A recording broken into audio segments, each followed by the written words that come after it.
Hello, കുറേ ദിവസങ്ങൾക്ക് ശേഷമാണ് ഇപ്പോൾ ഞാൻ വീണ്ടും ഒരു വീഡിയോ ഇടുന്നത്.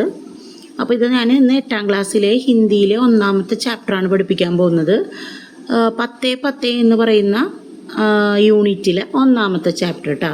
കവിതയുടെ പേര് പേട് എന്നാണ്. കവിതയുടെ പേരെന്താണ്? പേട് എന്നാണ്.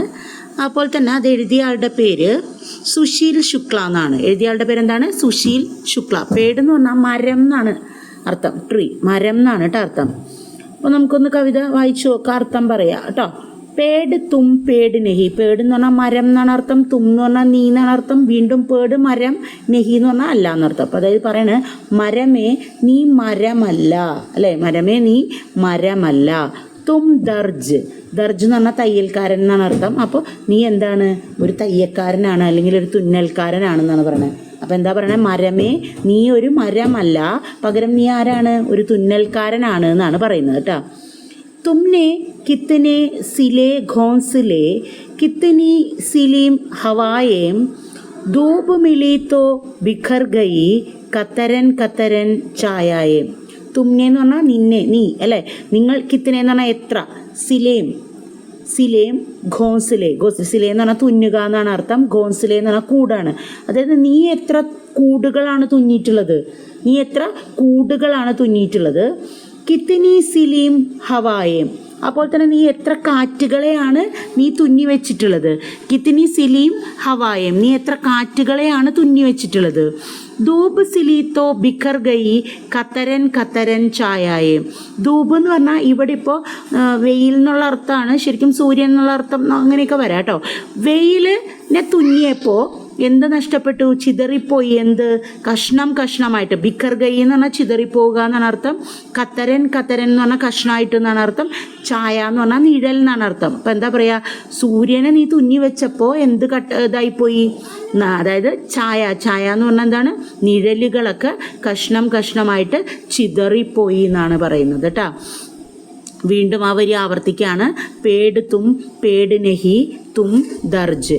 മരമേ നീ മരമല്ല, പകരം നീ ഒരു തുന്നൽക്കാരനാണെന്നാണ് പറയുന്നത് കേട്ടോ. ഇവിടെ ഇപ്പോൾ ഒന്നുകൂടെ നമുക്ക് പറയാം.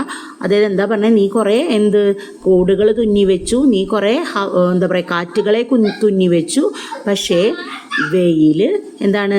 സൂര്യൻ തുന്നി വെച്ച സമയത്ത് എന്താണ്? നിഴലുകളുടെ കഷ്ണങ്ങളൊക്കെ ചിതറിപ്പോയി എന്നാണ് പറയുന്നത് കേട്ടോ. അടുത്ത സ്റ്റാൻസിലേക്ക് നോക്കാം. മിട്ടി മിൽക്കർ രംഗ് ബനായെ. മണ്ണ് ചേർത്തുകൊണ്ട് കളർ ഉണ്ടാക്കി എന്നാണ് പറയണേ. പാനി സിൽ ആകാശ്. വെള്ളത്തെ തുന്നി ആകാശമുണ്ടാക്കി എന്നാണ് പറയണേ. മിട്ടി എന്ന് പറഞ്ഞാൽ മണ്ണ്, രംഗ് എന്ന് പറഞ്ഞാൽ നിറം, ഹവ എന്ന് പറഞ്ഞാൽ കാറ്റ്, പാനി എന്ന് പറഞ്ഞാൽ വെള്ളം. കോ ജോഡ് ദിയ തരാഷ്. കൊത്തുപണി ചെയ്യുന്നു എന്നാണ് പറയുന്നത് കേട്ടോ. മിട്ടി മണ്ണ്, നിറം, കാറ്റ്, വെള്ളം, ഇതെല്ലാം ചേർത്തുകൊണ്ട് എന്തുണ്ടാക്കി എന്നാണ് പറയുന്നത്? കൊത്തുപണി ചെയ്തു എന്നാണ് പറയുന്നത്. വീണ്ടും വരി റിപ്പീറ്റ് ചെയ്യാണ്. പേട് തും പേട് നെഹിയും തും ദർജ്. നീ എന്താണ്? മരമേ നീ മരമല്ല, പകരം എന്താണ്?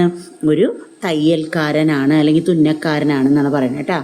തുമ്നെ കിത്തനെ സിലെ കിനാരെ. നീ എത്രത്തോളം എന്താ പറയുക അരികുകൾ തുന്നിയിട്ടുണ്ട് എന്നാണ് പറയണത്. തുമ്നെ കിത്തനെ സിലെ കിനാരെ. അരികുകൾ നീ എത്രത്തോളം തുന്നിയിട്ടുണ്ട്. കിത്തനി സിലി ജമീൻ എന്ന് പറഞ്ഞാൽ ദേശങ്ങൾ, മണ്ണ് എന്നൊക്കെ അർത്ഥമാണ് കേട്ടോ. അപ്പോൾ ഇവിടെ നമുക്ക് ദേശങ്ങൾ എന്ന് പറയാം. ദേശങ്ങൾ, എത്ര ദേശങ്ങളാണ് നീ തുന്നിയിട്ടുള്ളത് എന്ന് പറയാണ് കേട്ടോ. കിത്തനി സിലിം ജമീനേം. രംഗ് മഹക്ക് കി ഹുയി സിലായി ഫൂൽ സിലെ പശ്മീനെ. അതായത് രംഗുകളുടെ, അതായത് നിറങ്ങളുടെയൊക്കെ സുഗന്ധത്തെ നീ കെട്ടിയിട്ട് എന്താ പറയുക പൂക്കളുകൾ കൊണ്ട് നീ കമ്പിളി വസ്ത്രങ്ങൾ, നല്ല എന്താ പറയുക നല്ല മിനുസമുള്ള കമ്പിളി വസ്ത്രങ്ങൾ നീ ഉണ്ടാക്കി എന്നാണ് പറയണത്. അപ്പം എന്താ പറയുക? രംഗ് മെഹക്ക് കി ഹുയി സിലായി. നീ എന്ത് ചെയ്തു? നിറങ്ങളുടെ സുഗന്ധങ്ങളൊക്കെ ചേർത്ത് വെച്ചിട്ട് നീ എന്തുണ്ടാക്കി? കമ്പിളി വസ്ത്രങ്ങൾ ഉണ്ടാക്കി. വീണ്ടും ആ വരി തന്നെ റിപ്പീറ്റ് ചെയ്യാണ്. പേട് തും പേട് നെഹി തും ദർജ്. മരമേ നീ മരമല്ല, പകരം നീ എന്താണ്?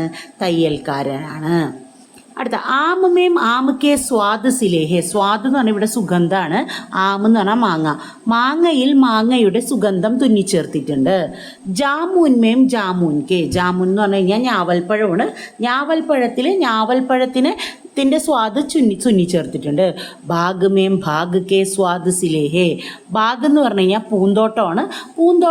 പൂന്തോട്ടത്തിൻ്റെ എന്താ പറയുക സ്വാദ് എന്ന് പറഞ്ഞാൽ ഇവിടെ വീണ്ടും എന്താണ് സുഗന്ധമാണ്. സുഗന്ധം തുന്നിച്ചേർത്തിട്ടുണ്ട്. പൂന്തോട്ടത്തിൻ്റെ സുഗന്ധം തുന്നിച്ചേർത്തിട്ടുണ്ട്. വൻകെ പേട് മേം വൻകെ എന്ന് പറഞ്ഞാൽ വനങ്ങൾ ഉണ്ടായിരിക്കുന്നത് എന്ത് ചേർന്നിട്ടാണ്? പേടുകൾ, മരങ്ങൾ കുറേ ചേർന്നിട്ടാണ് എന്തുണ്ടായിരിക്കുന്നത്? വനങ്ങൾ ഉണ്ടായിരിക്കുന്നത്. അപ്പോൾ അങ്ങനെ പറയുകയാണ്, പേടുകൾ ചേർന്നിട്ടാണ് വനം ഉണ്ടായിരിക്കുന്നത്. വീണ്ടും പറയാണ്, പേട് തും പേട് നെഹി തും ദർജ് എന്ന് പറയുകയാണ്. അപ്പോൾ ഇതൊരു കവിതയാണ്, സുശീൽ ശുക്ലയുടെ കവിതയാണിത്. ഇതിൽ ഇത്രയേ ഉള്ളൂ പറഞ്ഞിരിക്കുന്നത്. മരത്തിൻ്റെ ഗുണങ്ങളെക്കുറിച്ചാണ് പറയുന്നത്. മരം എന്ന് പറഞ്ഞാൽ വെറുതെ മരം എന്ന് പറഞ്ഞാൽ പറ്റില്ല എന്നാണ് പറയണേ. കൂടുകൾ താങ്ങുന്നുണ്ട്, അല്ലെ കാറ്റുകൾ പിടിച്ചു നിർത്തുന്നുണ്ട്, അങ്ങനെ സൂര്യപ്രകാശം തങ്ങി നിർത്തുന്നുണ്ട്, സൂര്യപ്രകാശം നമുക്ക് എന്താ പറയുക ഏക്കാതിരിക്കാൻ വേണ്ടി സഹായിക്കുന്നത്. അങ്ങനെ കുറേ ചെടികളുടെ ഓരോരോ ഗുണങ്ങളാണ് പറയുന്നത്. പലതരത്തിലുള്ള പൂക്കൾ ഉണ്ടാവുന്നുണ്ട്, പഴങ്ങൾ ഉണ്ടാവുന്നുണ്ട്, അല്ലേ. പിന്നെന്താ പറയുക, മണ്ണുകൾ, ഈ മണ്ണിലാണ് ഈ വേരുകളൊക്കെ ഉറപ്പിച്ച് നിൽക്കുന്നത്.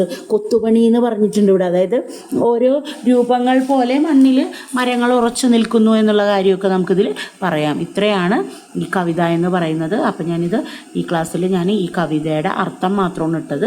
ഇനി അടുത്ത ക്ലാസ്സുകളിൽ നമുക്ക് അതിൻ്റെ ക്വസ്റ്റ്യൻ ആൻസേഴ്സും കാര്യങ്ങളൊക്കെ ചെയ്യാം കേട്ടോ. അപ്പോൾ എല്ലാ കുട്ടികളും ഇത് കേൾക്കുന്നതോടൊപ്പം എനിക്കൊരു ലൈക്കും തരിക, അതുപോലെ തന്നെ സബ്സ്ക്രൈബും ചെയ്യുക ചാനൽ. Thank you.